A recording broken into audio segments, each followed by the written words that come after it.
Bonjour à tous. Alors dans cette vidéo, je vais corriger l'exercice numéro 8 de la fiche 1.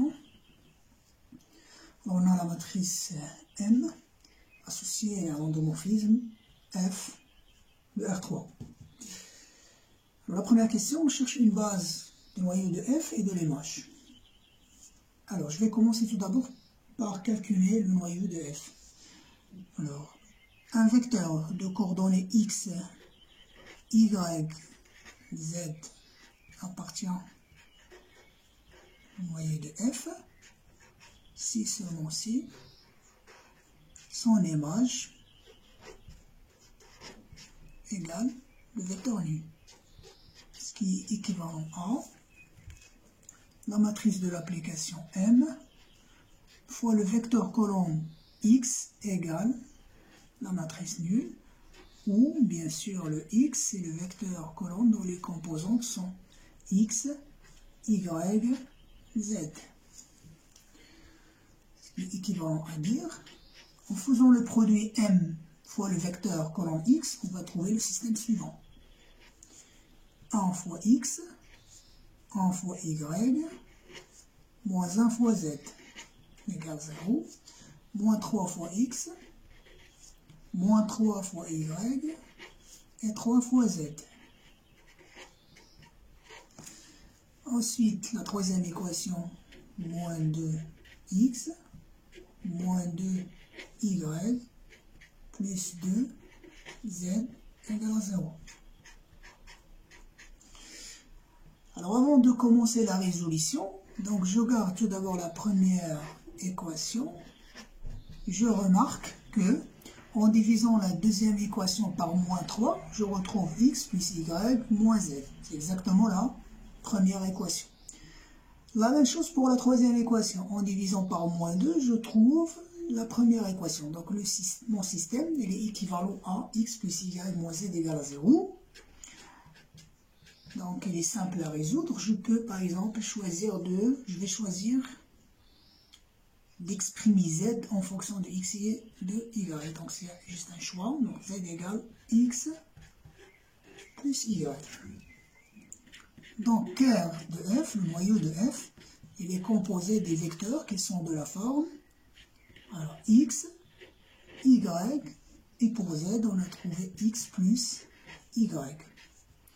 Avec x, y, deux paramètres réels, que je peux aussi écrire x multiplié par 1, 0, 1, plus y multiplié par 0, 1, 1.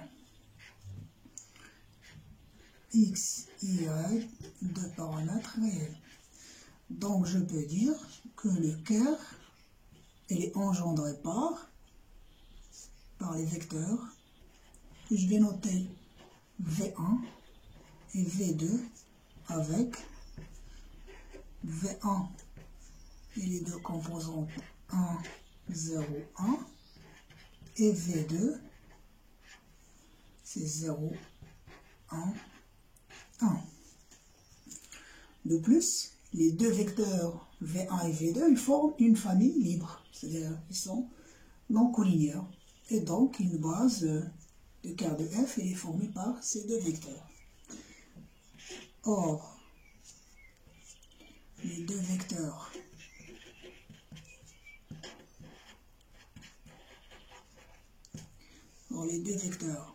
V1 et V2 sont non collinéaires, ce qui revient à dire linéairement indépendants, donc forment une base. Donc la famille V1, V2 est une base cœur de F. Je passe maintenant à la deuxième partie, une base de l'image. Alors, d'après le théorème du rond, on a la dimension de l'image de f égale la dimension de l'espace de départ, qui est égal à 3, moins la dimension du noyau. La dimension du noyau, on a trouvé, c'est égal à 2, donc 3 moins 2, ça fait 1. Donc une base de l'image de f va être formée par un seul vecteur non nul.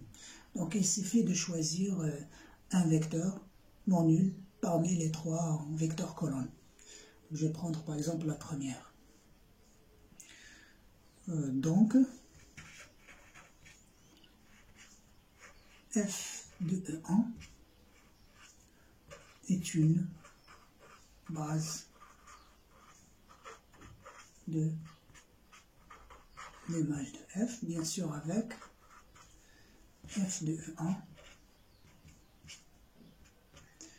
c'est le premier vecteur colonne dont les composantes sont 1, moins 3, moins 2.